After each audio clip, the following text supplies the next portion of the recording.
بسم الله الرحمن الرحيم السلام عليكم ورحمة الله وبركاته كلنت وعنا وناكسنا قيارتا هودا أنكو صاحبنا يويد الكيمبا ميلول بو أدوكتان وحان إذن لنا هاي وقتك هايدين وعنا دي إلهينا هايدي حفديو وعان دمان تيم بإلهي انتكبر ينا انت اللي قريسين إلهي أموره دو سهلو إلهينا ويدي حفديو أولادنا إلهي ويدين بركة موقالكا اللي قرية وحان إلهي سبحانه وتعالى أيدين ودين إن أدن بيجيني ولي بدن بيجي والدكين إنو إلهي دافو حاسدك وحان لنا حاسد وحوق بل ومن شر حاسد إذا حسد حاسد لا يفلح ليك طلعق ما هي كله فاسكدا حاسد ماذا حاسد كادويه يا اخر من ليبانو waxaan idin soo gudbin doonaa warbixin xiiso badan oo ku saabsan saraakiisha Mareykanka oo sheegay in ciidamada Kenya ay yihiin kuwa fuliyaal ah kadib markii weerar al-shabaab ay ku soo qaadeen saldhig ka mid ah saldhigyada ugu waaweyn ee Mareykanka uu ku leeyahay geeska Afrika ciidamada Kenya ay ku dhunteen cooska hoostiisa hadda warbixintaasi ayaan qaadaa dhigi doonaa oo Mareykanka ka soo baxday hadduu Allah awood leh uu saamaxo ducadana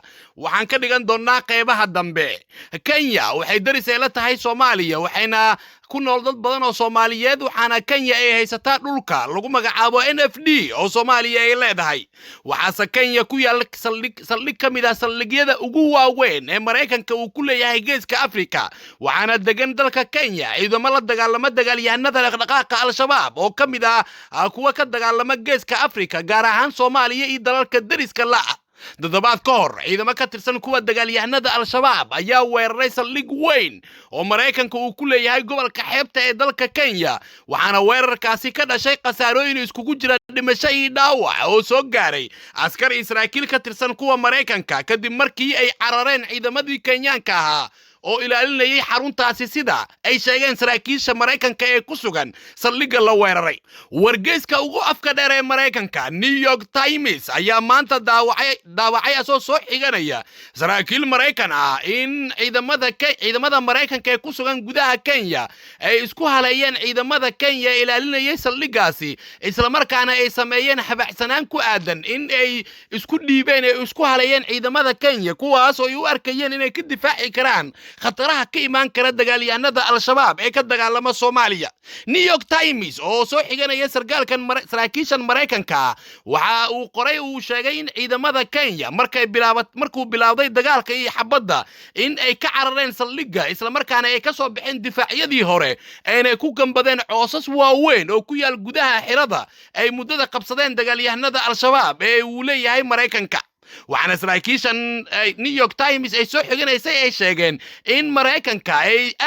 iskugu haleeyeen ciidamada Kenya laakiin aysan filaynin waxa dhacay oo ku aadan markii dagaalku uu bilaawday in ciidamada Kenya ay ku gambadeen gudaha cooska isla markaana ay u soo faarujiyeen xarumihii hore ee difaacyada ee laga difaacayay saldhigga Mareykanka uu ku leeyahay gudaha dalka Kenya New York Times oo qoraalkiisa sii wata ayaa waxa uu sheegay isla markaana uu qiray in saraakiisha Mareykanka ay sheegeen in ay ugu niyadjabeen ciidamada Kenya siday u maleynayeen ay naqan waayeen ciidamada Kenya cashir cusubna ay ka barteen waxa ay yihiin ciidamada Kenya wixii ka dambeeyay weerarkii dadbaad ka hor ka dhacay saldhigga Mareykanka uu ku leeyahay gobolka xeebta ee dalka Kenya saraakiishan la soo xigtay waxay sheegeen in Bandalbel halka lagu magacaabo ee Kenya xirada ugu weyn Mareykankana ay ku taal ay habacsanaan weyn ay muujiyeen ciidamada Kenya wasaaradda gaashaandhigga ee dalka Mareykanka dhankeeda waxay qiratay in hal sargaal oo Mareykan ah uu ku dhintay isla markaana tiro kale oo qandaraaslayaal ahna ay ku dhaawacmeen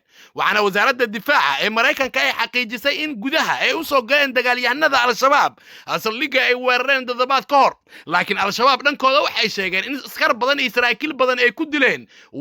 saraakiil iyo askar badan oo Mareykan ay ku dileen weerarka ay ku qaadeen gobolka xeebta ah ee dalka Kenya oo ahaa saldhigga ugu weyn Mareykanka uu ku leeyahay geeska Afrika marka laga soo tago midka uu ku leeyahay dalka Djibouti al-shabaab dhankooda waxay sheegeen inay soo bandhigi doonaan muuqaal ay ka duubeen weerarkaasi qaabka uu dhacay laakiin sheekada xiisaha badan ee Mareykanka ka yaabisay waxay ahayd markii ciidamada Kenya ay soo qabteen dhowr qofood oo ka mid ahaa dadka goobta joogay ee isla markaana ay u sheegeen saraakiisha Mareykanka ee xiradaasi joogtay in dadka la soo qabtay ay yihiin ama ay ka tirsanaayeen dagaalyahanadii soo weeraray dagaalyahanadii Soomaalida ah ee soo weeraray qabsadadan ee saldhigga Mareykanka uu ku leeyahay dalka Kenya waxaana saraakiisha Mareykanka ee New York Times soo xigatay ay sheegeen in dadka markii la baaray kadib la ogaaday inay yihiin dad shacab ah oo deegaanka ah isla markaana goobta uu ku sugnaa xilliga weerarka uu dhacayay shabaabna ay soo weerarayeen saldhigga Mareykanka uu ku leeyahay dalka Kenya waxaana arintaasi ay ku tilmaameen inay tahay arin si weyn ugu yaabisay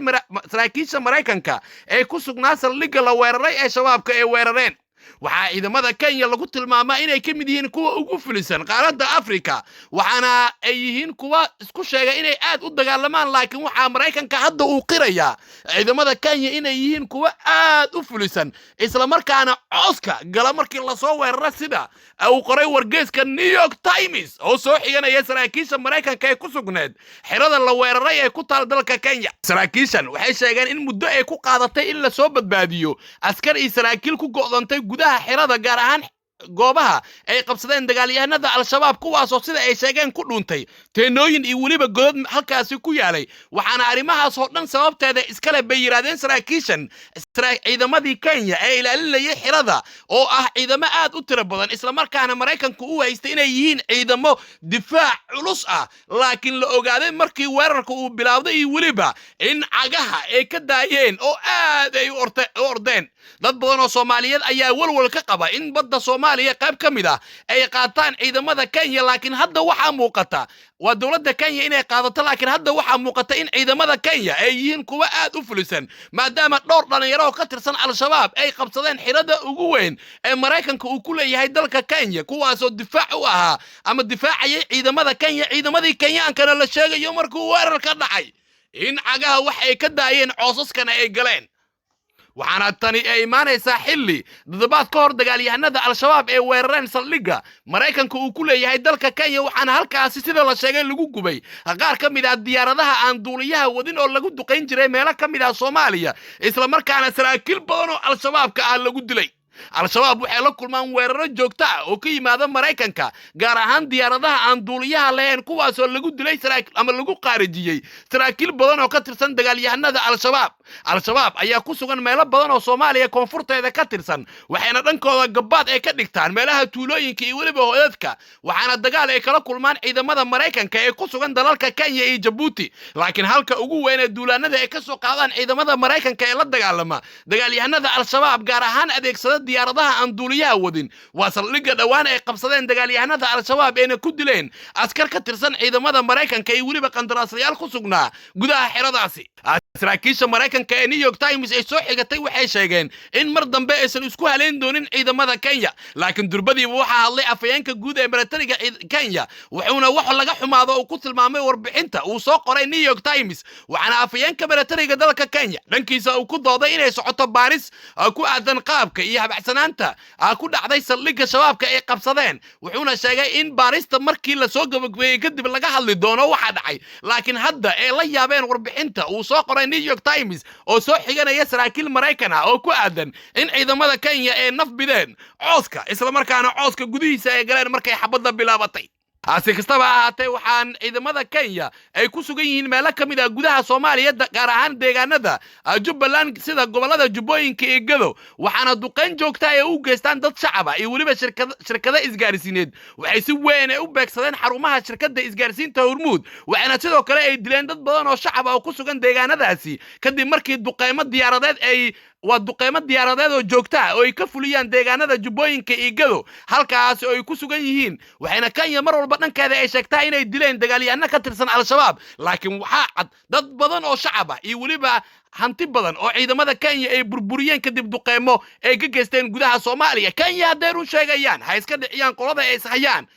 ana joojiyaan duqeymaha ay u geysanayaan dadka shacabka oo ay ku laynayaan kuwaas oo ku sugan deegaanada Jubbooyinka iyo Gado dhamaantiin waxaan idin leenahay Ilaahay hada xifdiyo Ilaahayna umuraha leedin Ilaahay ay idin sahlo qarannimadii Soomaaliya Ilaahay ha soo celiyo Ilaahay oo dhamaanteen waxaan ku weydiisanaynaa Soomaaliya ka dhig meel aamina oo dib u soo celi qarannimadii Soomaaliya oo xageeda ku istaaji Ilaahay oo dhamaanteen umuraha leenahay سهل هذا أمورها سهلة يا الله إله دمانتين بأمورها لنا إله إنه سهل هذا أمورها سهلة اللهم لا سهل إلا ما جعلته سهلا فاجعل أمورنا وأمور المسلمين كلها سهلة ربنا ظلمنا أنفسنا وإن لم تغفر لنا وترحمنا لنكونن من الخاسرين اللهم لا مانع لما أعطيت ولا معطي لما منعت ولا قاضي إلا قضيت ولا ينفع ذا الجد منك الجد إله دمانتين بأولادي نو بركة وإله أولادي نو حفظ إله ذا أولاد بركة إله دمانتين بأولادي نو بركة وإله أولادي نو حفظ إله وحن كويديسنا قرقارك أي كلمة هذا إلهي وذان كويديسنا قرقارك أي كلمة هذا إياك نعبده إياك نستعين إله وذا الرحمن الرحيم أو إله نحريز جود يمد قارهانات بلا إله نحريز تاذا جود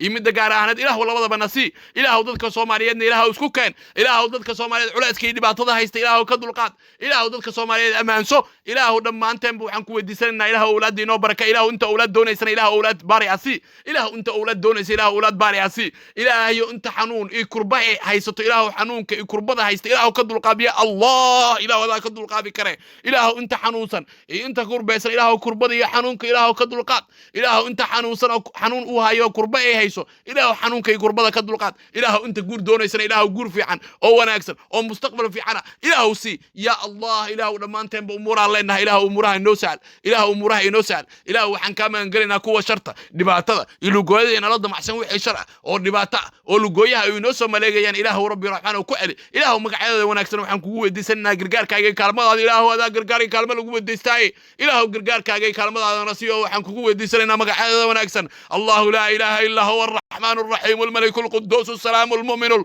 المهيمن العزيز الجبار المتكبر الخالق البارئ المصور له الأسماء الحسنى إله نو قرقار وصلى اللهم على نبينا محمد وسلم تسليما سبحان ربك رب العزة عما يصفون وسلام على المرسلين والحمد لله رب العالمين.